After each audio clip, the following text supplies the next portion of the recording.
கொலை செய்வதை மட்டுமே சித்தாந்தமாக வைத்துள்ள தீவிரவாதம் வேரறுக்கப்பட வேண்டும் என்று பாஜக முன்னாள் தலைவர் அண்ணாமலை கூறியுள்ளார்.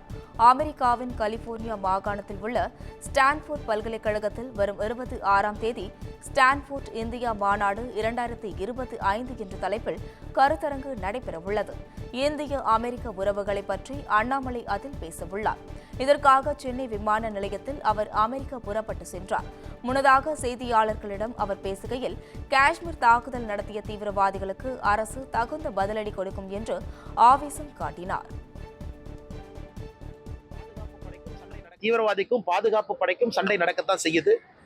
அது காலம் காலமாக பாதுகாப்பு படை பதிலடி கொடுக்குறாங்க. ஆனா முதல் முறையாக ரொம்ப நாள் கழிச்சு அப்பாவி மக்கள் என்று தெரிஞ்சே டூரிஸ்ட் இந்தியாவுடைய பல பகுதியிலிருந்து வந்தவங்கள ஒரு தீவிரவாதி வந்து தாக்குறாங்கன்னா அது யார் ஏற்றுக்கொள்வார்கள்? யாரும் ஏற்றுக்க மாட்டாங்க. இல்லைன்னா சித்தாந்தம் இருக்குன்னா ஜீரோ சித்தாந்தம். கொலை செய்வது மட்டுமே சித்தாந்தமாக வைத்துக் கொண்டு வந்து 26 பேர்த்த கொண்டிருக்கிறாங்க.